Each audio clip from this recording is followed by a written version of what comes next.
Anyways, we're still in the news about Ambazonia right now and moving away from the lockdown, moving away from the Amazonian State Army. We have the roads, which happens to always be in the news. If it's not in the news causing death, it is in the news, revealing more suffering for Amazonians. Infrastructure, which is crucial for improving the quality of life and fostering development in any nation. It's not the same with Ambazonia.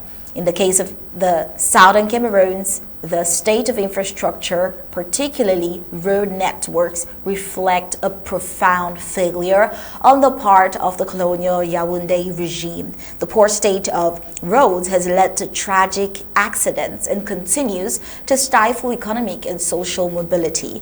In the case of Ekondo Titi, we focus on the dilapidated roads in Ambazonia. We're just using Ekondo Titi this time as a prime example of how the neglected infrastructure has become not just a point of inconvenience, but a matter of life and death. The roads in southern Cameroon's Ambazonia are a cause for alarm as it is. Many roads are impassable, transforming routine travels into an ordeal. The infrastructural collapse is not a new issue. Of course not. It's been in the news. The colonial government has neglected Ambazonian roads for decades, showing little or no concerns for the consequences faced by the people of Ambazonia. When colonial administrator Atanga Nji finally addressed the problem at some point, he offered nothing but excuses, instead blaming heavy trucks for damaging the roads. What administrator says that? There was no mention of any plans for repairs or development.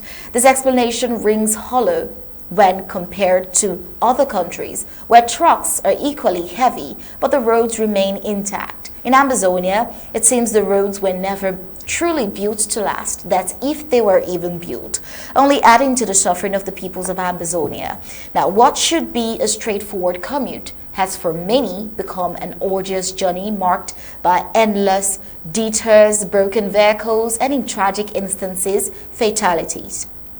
For example, now looking at this road in Ekondo Titi, it is such a deplorable state that countless motorcycles and vehicles are damaged beyond repair after attempting to traverse the road. Motorcyclists who depend on their bikes for transportations as well as livelihood often find themselves having to push their vehicles through stretches of ruined roads. You can imagine the irony. Rather than riding these motorcycles, they have to push the motorcycles. These poor road conditions not only hinder personal and commercial mobility, but also exacerbate the sense of suffering experienced by Ambazonians on a daily basis. Now let's have a better visual glimpse of this kind of scenario. Something like what you're seeing on screen right now. The situation here is just one of many across Ambazonia, where poor road conditions have essentially made life more difficult for everyone.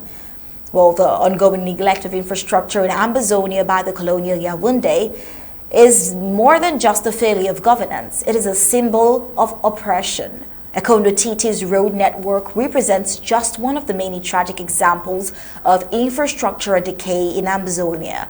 Residents and travelers alike face daily hardship, whether it be commuting to work, transporting goods, or attempting to access basic services. The state of the road here is reflective of a broader strategy of economic and social suffocation imposed by the colonial regime of Yaoundé, further reinforcing Ambazonians' growing resolve for reclaiming their independence. At this point, Ambazonians know that waiting for the colonial regime to fix these problems is a waste of time.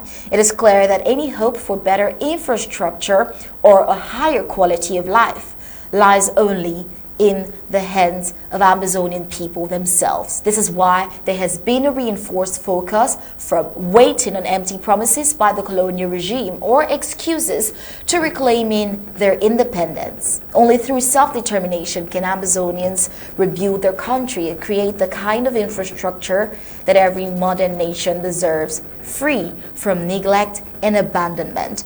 Well, over to you now, Barrister Mbeseha. I believe you might still want to say a thing or two with regards to the previous report on the ASA and General Only Bro, but looking at the current report here of the dilapidated road infrastructure, which is no news. We'd like you to share your thoughts on this report.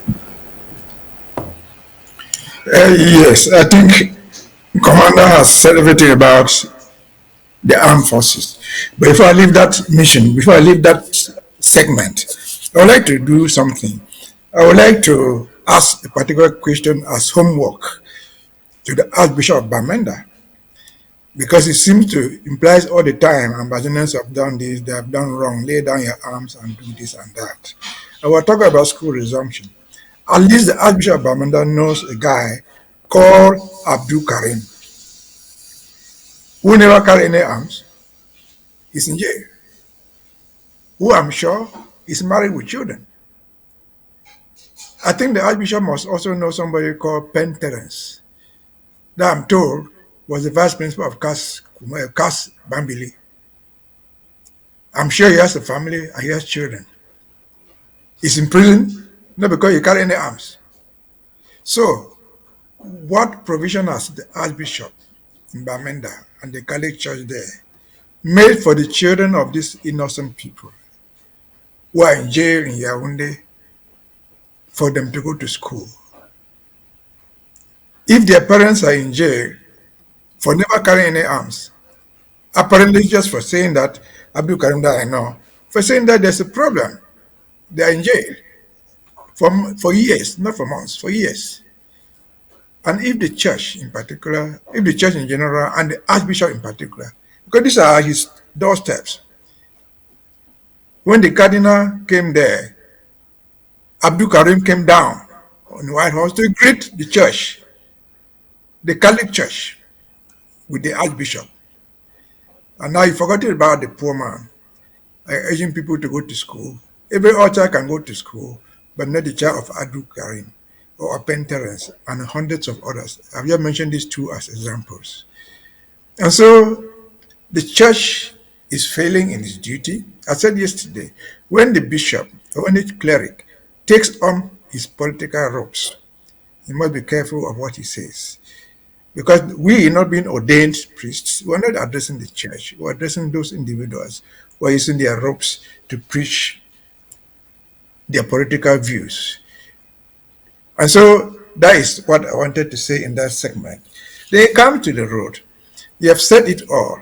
What you find in the Kondotiti is a tip of the iceberg with what obtains in the whole Ambazonia in general, in particular, and Dian in general, and Indian in particular.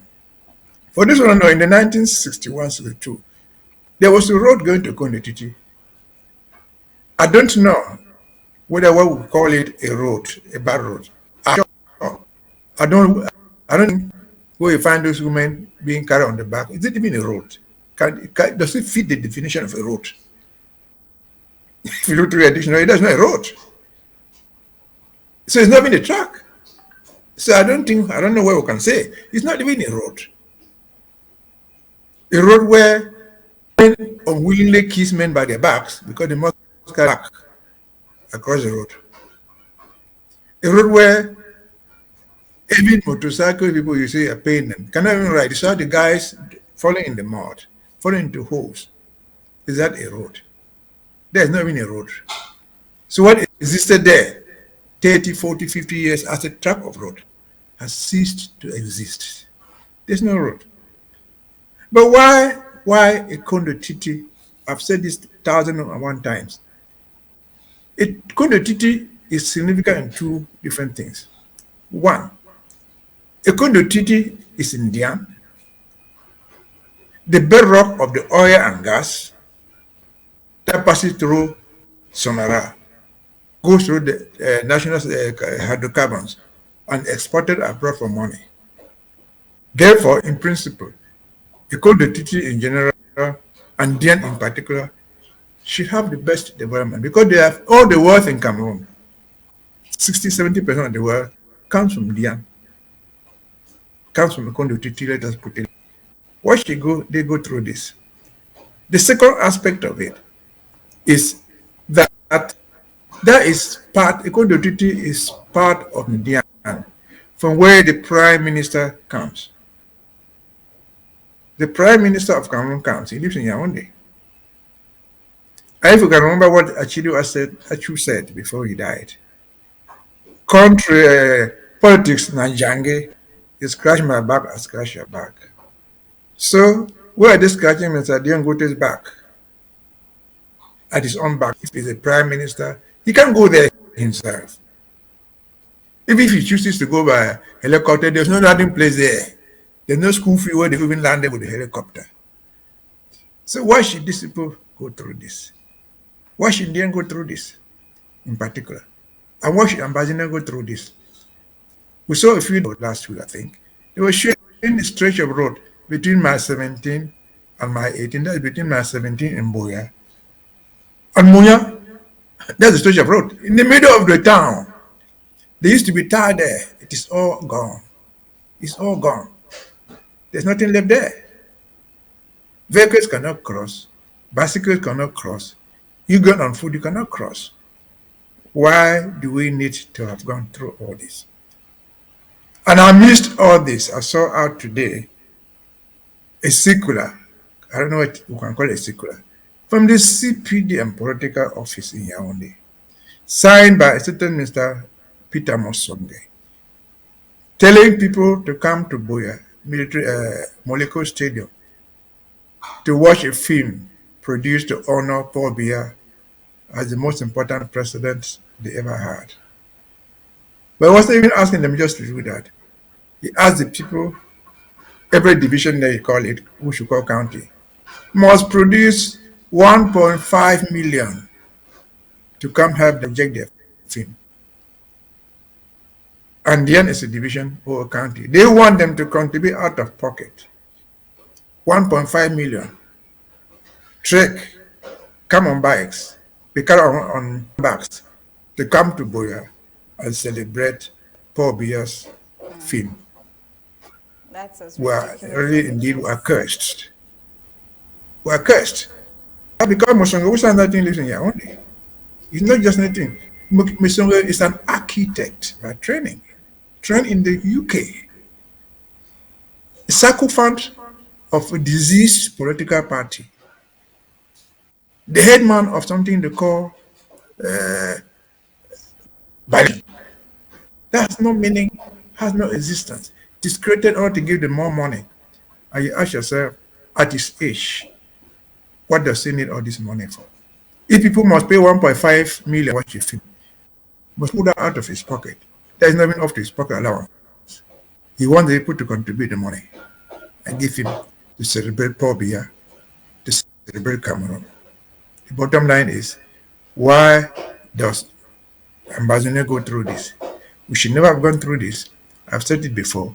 All the money from Indian, just Indian alone, could have helped Ambazonia construct highways, railways from Victoria to railways from Victoria to Womb. We will not really be talking about this nonsense of ring road anymore. Because the ring road to one, there would have been many more roads constructed out of our own monies. Because the so-called independent by joining did not call for La Republic to help us. We're not asking them to come and build our schools, to come and dig our roads. What enough money? Through the marketing board, through national cooperatives, through all these mineral resources to construct our own country, build our own roads. We're not beggars. And so the summary is we have gone through this for too long. And we have said, no, no, no. This must come to an end. And so we have told them like this, in theory, as I'm saying, and in practice, by sharing through the ghost towns, the lockdowns, that indeed we are in control. It might take time, people will die, but it will come to an end. Over to you. Thank you, Barrister Mbeseha. Well, that's only as crazy as it gets, asking people to pay $1.5 million to see a movie of a president who has barely done nothing for them.